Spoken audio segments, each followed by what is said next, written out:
Too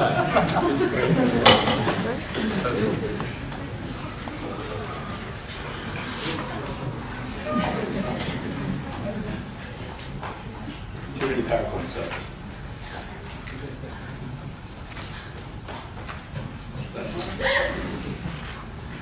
There we go. Open font, let's see.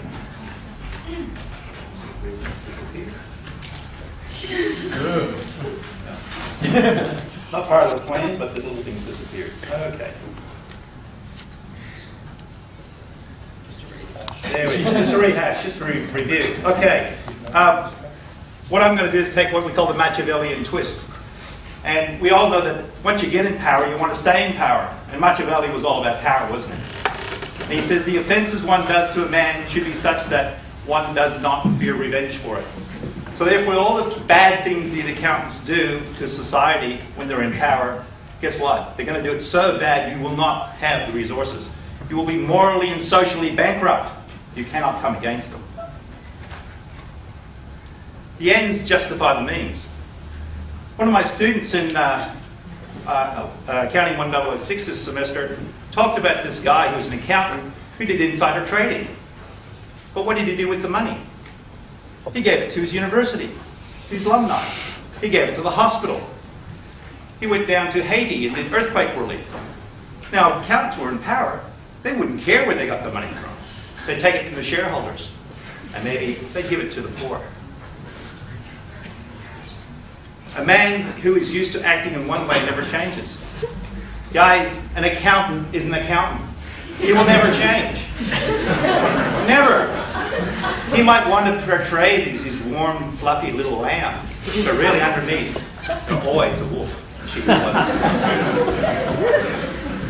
Everyone sees you for what you appear to be.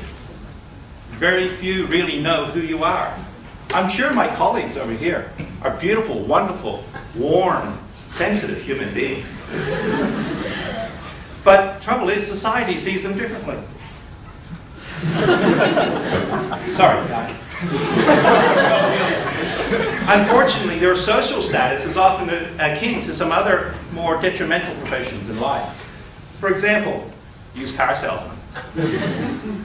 And worst of all, those lovely journalists who work for our friends, Mr. Murdoch.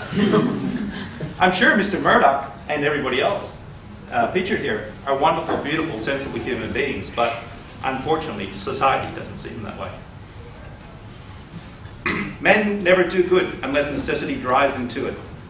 But when they are free to choose and can do just as they please, confusion and disorder become rampant. The trouble with accountants is they're so short-term.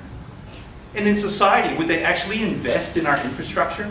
Would they actually invest in the good of humankind and the good of our society? No, because it comes at a cost. And therefore, they're not willing to spend the money.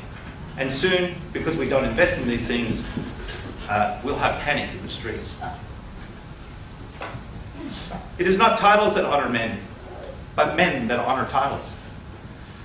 Many accountants in the business world have had these wonderful titles. CEO, CFO, and what have these men done? Nothing but scandal after scandal after scandal. So maybe we should give accountants a new title. Leave it up there, John, hold on. Okay. One must be always wary that history is written by the victors. And this is the history of accounting as we know it. So what would happen if we left them in power? There would be a new history, written up in journals, by us academics, using our peers as the ones who approve of the history to be written, and of course all financed by the accountants who are in power. And therefore, thank you and goodbye.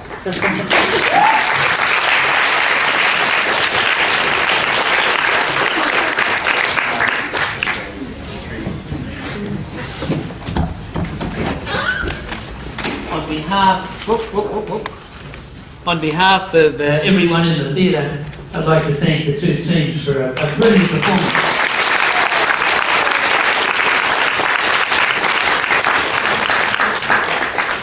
This is such a bad job to have to do this because whatever I say, I'm in trouble.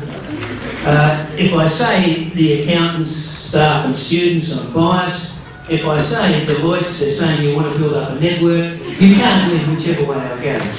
But what I can say is my scores are written down against the comments that I made, and they're being adjudicated and audited now by Jackie here, and she can confirm that I scored the people this way, and I won't say which team. I had 8.25, 8.75 out of 10, this is not funny. 8.25, 8.75, 8.5, 8.75 for a score of 34.25, one team. The second team I had 8.25, I had one person with a 9. Now I'll leave it up to you to judge who that was. An 8.5, an 8.6, and you wouldn't believe it, I got 34.35. One team won by 0.10 out of 50. And that team is the negative.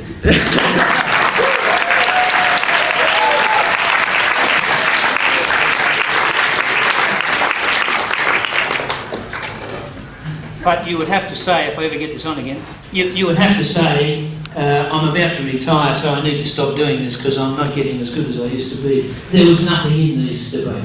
It was so close that we should have really had it a tie, but I think I have to have a winner so that we can say, of the two debates we've had, the government won one and the negative one.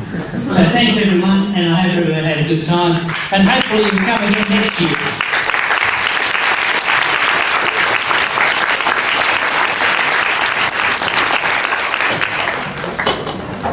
Thanks, guys.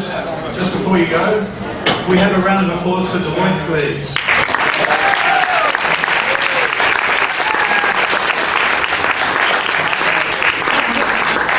On behalf of the Accounting and Auditing Society, I'd like to thank all of you for coming. I'd also like to thank John and Abdul for giving up their time, as well as Jackie from the faculty for helping us organise it, and Graham for doing a great job of adjudicating. So we have just one more round of applause.